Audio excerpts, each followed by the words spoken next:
लगाई आप देखिए, उस कंटेंट के बारे में बताइए क्या है फिल्म का कंटेंट। अगर आप पूरी फिल्म देखेंगे और पूरी फिल्म जब देखेंगे तो सेंसर से पास होकर आएगी। और मेरी पहले की भी फिल्म है, मैंने राम जन्मभूमि पर फिल्म बनाई, मैंने कश्मीर पर भी फिल्म बनाई है, उन सब में एक अच्छा मैसेज रहा है। मानवता के लिए हमने काम किया है, इंसानियत के लिए काम किया है। और इस देश का रहने वाला हर धर्म का इंसान इसी देश में रहने वाला है, वो कहीं नहीं जाने वाला है। हमें सबको साथ लेकर चलना है। तो हमारी फिल्म में भी ये मैसेज रहेगा। मैं किसी तरह का कोई दुर्भावना से ग्रस्त नहीं हूँ, ना मैं अपनी कोई आइडियोलॉजी मेरी है, ना मैं किसी भी तरह की कोई नफरत है मेरे अंदर। मैं चाहता हूँ कि जो देश में जो माहौल है, जो बंगाल में खासतौर पर जिसको लेकर लोग उंगलियां उठाते हैं, वो चीज़ें खत्म होनी चाहिए। आदमी को आदमी के साथ जुड़कर काम करना चाहिए और तुष्टीकरण की राजनीति नहीं होनी चाहिए। राजनीति डेवलपमेंट के लिए होनी चाहिए। बंगाल से पूरा देश एक समय चलता था, आज की तारीख में बंगाल बेरोजगार है, वहाँ से बड़ी बड़ी फैक्ट्रियाँ चली गई। क्यों चली गई? बिकॉज ऑफ रीजन, उसका पीछे पॉलिटिक्स ही रहा है। तो एक जो पॉलिटिशियन सिर्फ अपना वोट बैंक बना के वहाँ राज करना चाहते हैं, उसके बजाय आप डेवलपमेंट की बात हो, लोगों को जोड़ने की बात हो, वो मैसेज है मेरी फिल्म में। और इसके अलावा कुछ नहीं। आप फिल्म देखेंगे तो आपको पता चलता है। लेकिन आपने दो समाज को बांटने का साफ साफ ये फिल्म इसका संदेश दिया है। मुसलमानों को आपने नहीं बताया, देखिए साथ में ये भी बताया कि मुसलमानों की वजह से लोग बंगाल छोड़ गए। मेरी बात सुनिए, अगर बाहरी घुसपैठी हमारे यहाँ आते हैं, हम घुसपैठियों की बात करें, बाकी मुसलमान हमारे घर में, हमें खुद ही क्या रहता है उसकी, हम उनसे हमें क्या प्रॉब्लम? हमारे देश के लोग हैं, हमारा हिस्सा है हम।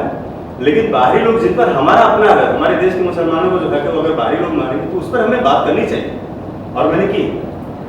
सर ऐसे में कितनी सच्चाई है इस फिल्म में?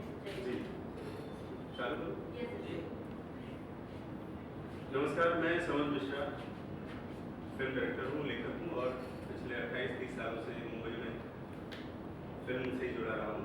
असिस्टेंट डायरेक्टर, ऐसे डायरेक्टर 15-16 फिल्में करेंगे। अभी लेटेस्ट मेरी 3 मार्च को फिल्म रिलीज हुई थी गजनी।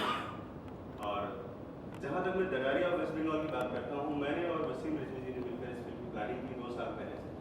और इन 2 सालों में मैंने बहुत सारा काम किया, रिसर्च किया, और पिछले साल से हमने इसका शूट स्टार्ट किया। मैंने इस फिल्म की शूटिंग बंगाल में कभी नहीं की, जबकि मैंने बंगाल क्रिएट किया। मैंने त्रिपुरा में किया, उत्तर प्रदेश में किया, मुंबई में किया। और ये फिल्म अभी 60% कंप्लीट हो चुकी है। इस फिल्म का पहला ट्रेलर 1 महीना पहले रिलीज हुआ था। उस पर ही बंगाल पुलिस ने मुझ पर FIR किया है और मुझे वहाँ पर बुलाया गया है 30 तारीख को। आप इससे अंदाजा लगा सकते हैं कि जैसे आपने पूछा कि फिल्म पर क्या है, फिल्म में क्या है, ये फिल्म हमारी पूरी तरह से फैक्ट्स पर आधारित है। पूरी तरह से जो धरातल पर जो चीज़ें हुई हैं, जिनके सारे एविडेंस है, मैंने उनको लेकर के फिल्म बनाया है, प्लान किया है। और ट्रेलर रिलीज होने के बाद लोग किस तरह से डरे हुए हैं या परेशान हैं, और वो मुझे परेशान करना चाह रहे हैं, मुझे डिस्टर्ब करना चाह रहे हैं ताकि फिल्म रुक जाए, थिएटर तक ना पहुँचे फिल्म। इसी के लिए सब साजिशें हो रही हैं। मुझे कानून पर, कोर्ट पर, जुडिशरी पर पूरा विश्वास है, और मुझे उम्मीद है कि हम सारी प्रॉब्लम को फेस करने के बाद बहुत अच्छे तरीके से, बहुत अच्छा मैसेज लेकर, एक गुड मैसेज लेकर आप लोगों के बीच में आए। आपने कहा कि कुछ लॉकडाउन के आसपास में वेस्ट बंगाल गया हुआ था, और उस दौरान मेरा वहाँ पर काफ़ी लंबे समय तक रहना। उस लंबे समय में मैंने बहुत सारे ऐसे लोगों से वहाँ पर मिला, मैं वहाँ ह्यूमन राइट्स के लोगों से मिला, जिनसे मुझे वहाँ पर बहुत सारी जैसे जानकारियाँ मिली।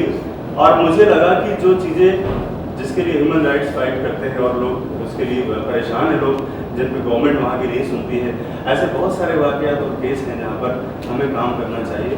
और 2-2.5 साल, 3 साल के आसपास हमने इसको प्लान किया, और 2 साल के बाद हमने उसको एक्सिक्यूट करना शुरू किया कि हम इस पर कुछ काम करें। और जो वहाँ के लोग थे, जो जहाँ पर जो घटनाएँ हुई थी, उन लोगों से मिला, उन लोगों के बीच में गया। उसके बाद हम लोगों ने प्लान किया कि इस पर हमें फिल्म बनाना चाहिए। कोई एक दिन का या प्रोपोगंडा करके पब्लिसिटी हासिल करने का कोई मेरा वो नहीं। मीडिया में आने का फिर रीज़न ही सिर्फ यही है कि मुझे नाजायज परेशान नहीं किया जाए, बस और कुछ नहीं। मिश्रा जी, मेरा एक सवाल है, इसमें 2 सवाल हैं। पहली तो क्या आप एक कोर्ट कानूनी ऑप्शन की तरफ जा रहे हैं, इंटरनेट बील या इस तरह का कोई ऑप्शन सीरियस तौर पे देख रहे हैं? पहला सवाल। दूसरा, आपकी ही फिल्म इंडस्ट्री, आप जो बाकी डायरेक्टर्स हैं, जिस तरह की पैटर्न हमने दिखा, चाहे वो कश्मीर फाइल्स हो, फिर केरला को लेकर फिल्म आई, केरला स्टोरी, अब बंगाल को लेकर आई, इस पैटर्न के ऊपर सवाल खड़ा करती है खुद आपकी फिल्म इंडस्ट्री की। क्यों इस तरह की फिल्में बनाई जा रही है जो एक रूलिंग जो गवर्नमेंट है उसको अपीसमेंट के तौर पर? 2 सवाल मिले हैं, पहले देखिए, जहाँ तक रूलिंग गवर्नमेंट की बात है, तो रूलिंग गवर्नमेंट में इतने सारे लोग हैं। और पहली बात मैं आज भी बोल रहा हूँ और 5 साल बाद ये आपसे रहूँगा, अगर तो ये बात होगी कि मेरा कोई इंटेंशन नहीं है, और मुझे लगता है भाई और लोगों को नहीं मुझे पता है कि उन्होंने क्या इंटेंशन रखा, इसलिए फिल्म बनाई उन्होंने, लेकिन मेरा सिर्फ और सिर्फ है कि हमारा सोशल सिस्टम, हमारा समाज, हमारा देश, इसके अलावा मुझे किसी से कोई फ़ायदा नहीं चाहिए। मुझे कोई भी इस तरह का कोई गॉसिप में मैं आना चाहता हूँ। और जैसे आपने कहा कि इस तरह की फिल्में, तो इसका एक जवाब यही है कि इस तरह की फिल्मों का मतलब नहीं है, जो भी पहले फिल्में बनी हैं उन्होंने उस दर्द को, चाहे कश्मीर पर रहा हो, उन्होंने दर्द को सिर्फ 1% ही दिखा पाया है। एक्चुअल में जो वहाँ का जो पेन हुआ, वहाँ जो जेनोसाइड हुआ है, उसको तो कोई सिनेमा फिल्मकार जो है उसको पर्दे पर उतार ही नहीं सकता। तो वो दर्द लोगों के सामने तो कम से कम आया, और ऐसी बातों की पुनरावृत्ति ना ऑफिस से दोबारा ना फिर दोहरा जाए, इसलिए ऐसी फिल्मों का बनना भी ज़रूरी है। और मुझे लगता है कि ये भी एक अपने तरह की देशभक्ति है और सोशल सिस्टम है, सोशल वर्कर है। आपके खिलाफ मामला दर्ज हुआ है जी। और कब आपको क्या नोटिस दी गई और कब जाना? मुझे कल मेल द्वारा नोटिस मिला है मुझे, और मुझे 30 तारीख को वहाँ बुलाया गया। बाकी लीगल टीम मेरी बात कर रही है कैसे क्या करना है। इंटरव्यू की तरफ जा रहे हैं लीगल फाइट। अब मैं देखता हूँ क्या हो सकता है उसमें, जो लीगल है मुझे ज़्यादा कानूनी जानकारी तो नहीं है, लेकिन इतना है कि मुझे पहले से अंदाजा था कि मुझे वहाँ की पुलिस इस तरह से परेशान कर सकती है और मुझे जेल भेजा जा सकता है। वसीम रिजवी साहब से जुड़े हुए उनको भी आया है या आपको भी? नहीं, मुझे ही आया, अभी तक उनको नहीं आया, लेकिन हो सकता है कि वो भी फिल्म के निर्माता हैं। कब तक जाएंगे आप? मैं मेरे ख्याल से कल जाऊँगा, और इसलिए एक सवाल ये भी है कि इसमें जो आपने कुछ सीन दिखाया है, जो युवा वर्ग चलाया जा रहा है, ये सारी चीज़ें दिखाई है जी। ये आपने कहा 3-4 साल पहले से आपकी रिसर्च शुरू हुई, लेकिन कुछ वाक़ये ऐसे हैं जो रिसेंट में हुए। आज तक की कहानी है। मैं जब से शेरशाह सूरी का जब से वहाँ पर शासन था, वहाँ से मेरी फिल्म शुरू होगी, और आज तक आती है कि आज का सिस्टम कैसे हुआ, कैसे वहाँ पर अंग्रेज लोग आए, कैसे फिर कम्युनिज्म वहाँ आया, कैसे कैसे चीज़ें हुई, कैसे देश से अलग चला गया, एक अलग ही मेंटेलिटी लेके चलता चला गया, कैसे लोगों ने वहाँ पे कंप्यूटर का विरोध किया, कैसे वहाँ पर चीज़ें पिछड़ती चली गई, जो सबसे आगे था। वो सारा कुछ बहुत बारीकी से इस फिल्म में दिखाया गया है, और मैंने बहुत मुश्किल से इन सबको 2-2.25 घंटे में समेटने की कोशिश की। कल आप कहाँ जाने वाले हो? कल आप कहाँ जाने वाले हो?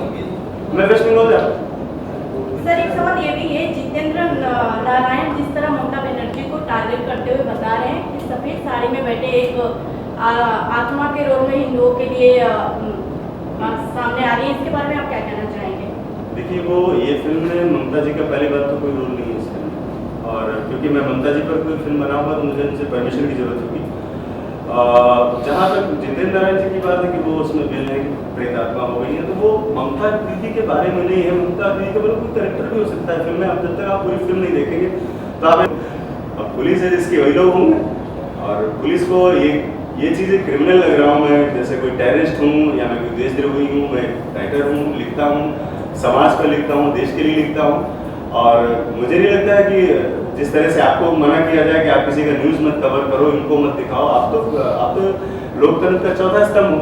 तो मैं भी उसका एक पार्ट हूँ। मैं भी चाहता हूँ कि नाचने गाने वाली फिल्में मैंने बनाई है, कुछ अच्छा और भी काम करूँ जिससे देश दुनिया में थोड़ा जागृति आए, लोगों में सुधार हो, डायग्नोस्ट हो हर एक चीज़ें, और लोग इसके लिए काम करें, जागृति आए। तो हर आदमी का हक बनता है। मैंने भी ऐसे किया, मैंने कोई क्राइम नहीं किया है, लेकिन मुझे बिना मुझे फंसाया जा रहा है, मुझे ट्रैप किया जा रहा है कि मैं कलकत्ता जाऊँ, जेल में जाऊँ, वहाँ मार दिया जाऊँ, ये हो रहा कुछ।